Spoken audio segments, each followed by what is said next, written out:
hadirat Allah subhanahu wa ta'ala. Karena Allah subhanahu wa ta'ala telah memberikan kepada kita nikmat yang sangat besar. Allah telah memberikan kepada kita keagungan yang sangat besar.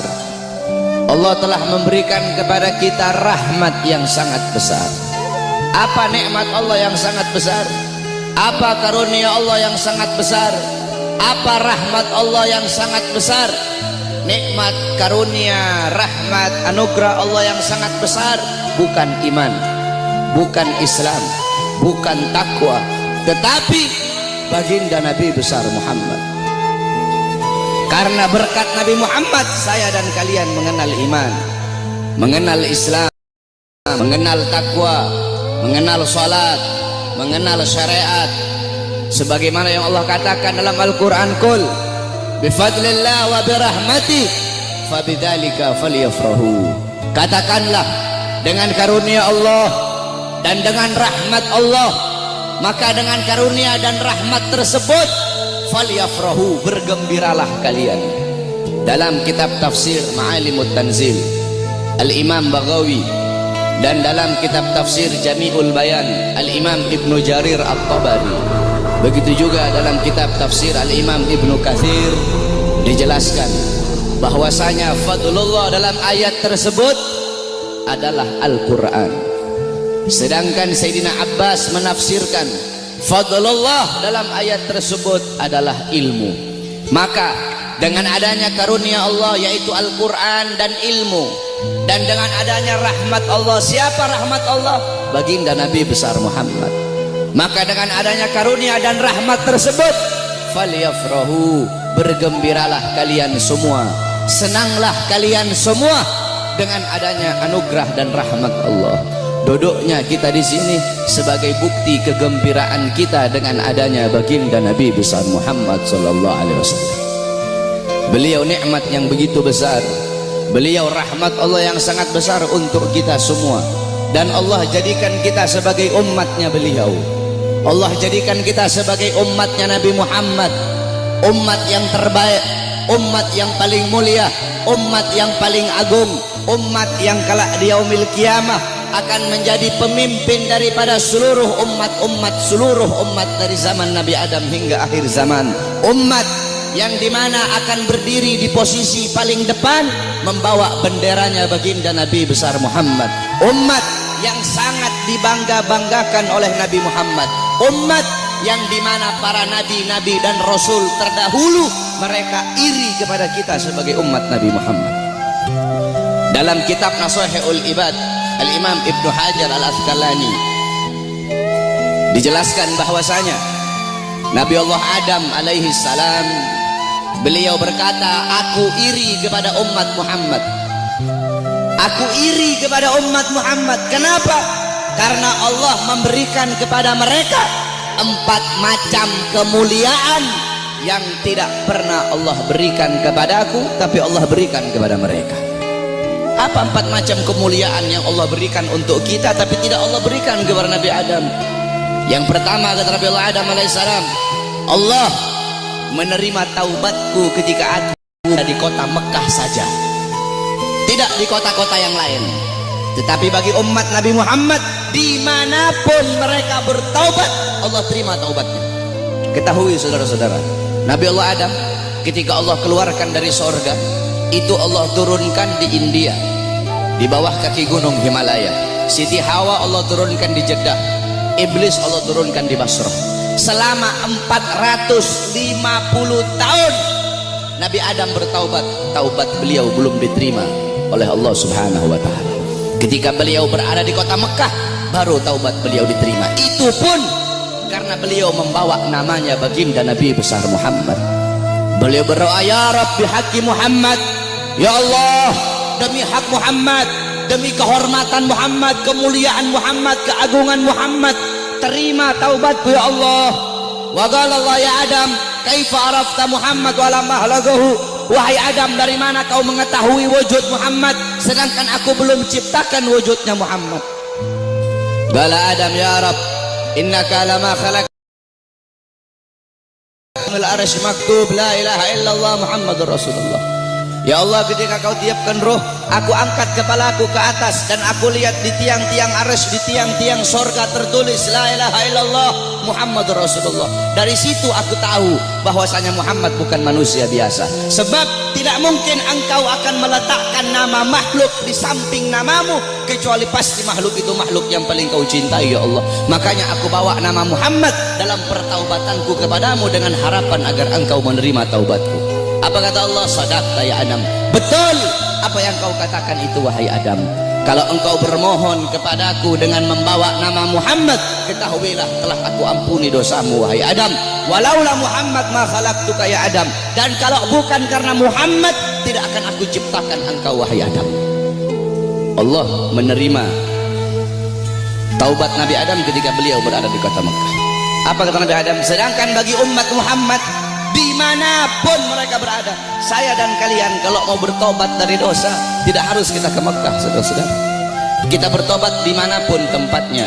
Taubatan nasuha, menyesali perbuatan dosa, tidak mengulangi perbuatan dosa, itu taubat kita diterima oleh Allah. Sedangkan kata Nabi Adam, tapi aku hanya di kota Mekah, tidak di tempat yang lain. Sedangkan umat Muhammad dimanapun mereka bertaubat, Allah terima taubat mereka. Itu pertama, tidak pernah Allah kasih untukku, tapi Allah kasih untuk kita sebagai umat Muhammad. Yang kedua, kata Allah, aku berbuat salah, Allah pisahkan aku dengan istriku Hawa hanya karena satu kesalahan. Satu kesalahan aku perbuat, aku makan buah khuldi, Allah pisahkan aku dengan Hawa selama ratusan tahun. Tetapi bagi umat Muhammad, pagi, siang, sore, malam mereka bermaksiat, tidak Allah pisahkan mereka dengan anak dan istri mereka. Aku cuma satu kali Allah pisahkan aku dengan Hawa. Umat Muhammad ribuan kali, jutaan kali bermaksiat, tidak Allah pisahkan mereka dengan anak dan istri mereka. Yang ketiga, kata Nabi Adam, aku berbuat salah dalam keadaan berpakaian, dalam keadaan tertutup auratku. Karena Allah murka, Allah lepaskan pakaianku sehingga terlihat auratku. Tetapi bagi Muhammad kebalik, mereka berbuat dosa dalam keadaan telanjang, tapi tetap Allah kasih mereka pakaian. Aku berbuat salah dalam keadaan berpakaian, Allah lepaskan. Umat Muhammad mereka berbuat dosa dalam keadaan melepaskan pakaian, tapi tetap Allah kasih mereka pakaian. Yang keempat, kata Nabi Adam, aku berbuat salah di dalam sorga.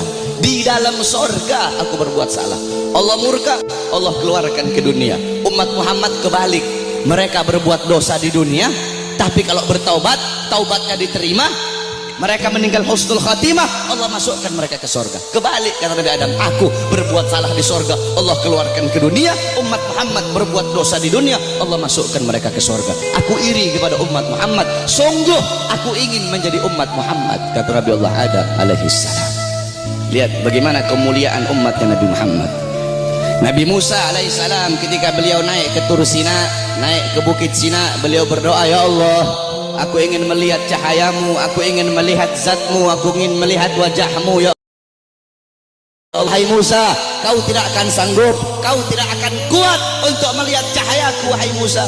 Ketahuilah, antara diriku dengan hamba-hambaku ditutupi dengan 70.000 hijab, 70.000 penghalang yang menutupi antara diriku dengan hamba-hambaku. Al-Imam Ghazali menjelaskan, penghalang Allah itu Allah ciptakan dari cahaya, dari air, dan dari kegelapan. Di dalam penghalang Allah ada suara gemuruh air, ada suara air yang sedang mengalir. Itu dalam penghalang Allah. Andaikan saya dan kalian manusia biasa, Allah perdengarkan telinga kita ini untuk bisa mendengar suara air yang ada dalam penghalang Allah, saking ketakutan hati kita ini akan copot dari badan, hati kita ini keluar sendiri dari badan, saking dahsyat penghalangnya Allah. Andaikan Allah buka satu penghalang, Allah perlihatkan kepada gunung, gunung akan hancur tenggelam, tidak akan muncul sampai datangnya hari kiamat. Apa kata Allah? Wahai Musa, 70.000 penghalang ini tidak akan aku buka untuk siapapun kecuali untuk Muhammad dan untuk umat Muhammad.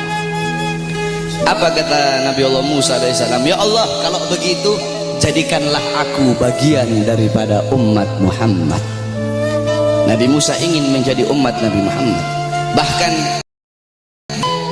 bahwasanya Sayyidina Syekh Adil Hasan Asyadili, pengarang Hizbul Bahar Hizbun Nasor, pengarang kitab Mafakhirul Aliyah, beliau pernah bermimpi, saudara-saudara.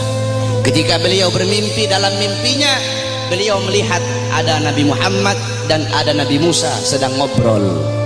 Nabi Musa bilang sama Rasulullah, wahai Muhammad, aku dengar engkau pernah berkata dalam sabdamu bahwasanya ulama ummati kal anbiya Bani Israel. Ulama dari golongan umatku itu bagaikan golongan nabi-nabi dari kalangan Bani Israel. Apakah betul wahai Muhammad? Apa kata Rasulullah? Ini dalam mimpinya Syekh Abil Hasan Asyadzili. Apa kata Rasulullah? Iya betul, ulama umatku itu kepintarannya, kepintarannya itu sama seperti kepintaran nabi-nabi dari kalangan Bani Israel.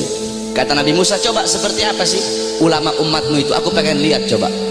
Nabi Muhammad memanggil Al-Imam Ghazali di dalam mimpinya Syekh Abil Hasan Asyadzili. Imam Ghazali, Nabi Muhammad bilang, ini salah satu daripada ulama umatku yang aku banggakan. Akhirnya kata Nabi Musa, siapa namamu? Kata Imam Ghazali apa? Ana Muhammad bin Muhammad bin Muhammad. Kata Nabi Musa, stop. Wahai Rasulullah, ini kamu bilang pinter.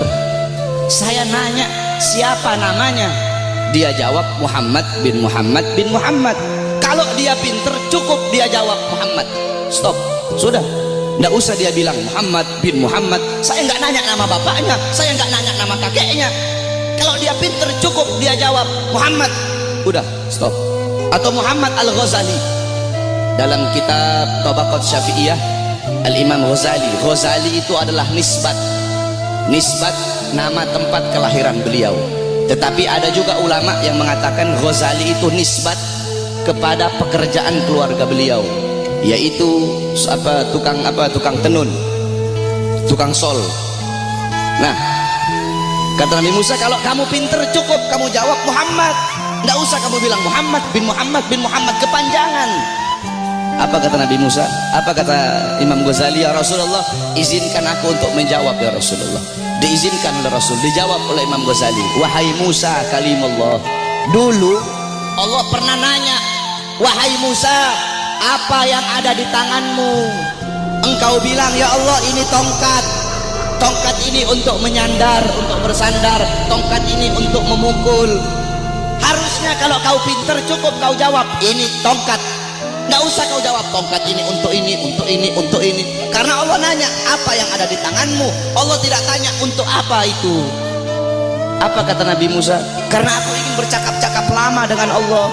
Aku ingin punya waktu yang panjang dengan Allah untuk mengambil berkah. Apa kata Imam Ghazali? Begitupun aku jawab dengan jawaban yang panjang untuk bercakap-cakap lama denganmu agar mendapatkan keberkahan darimu yang pernah berbicara dengan Allah.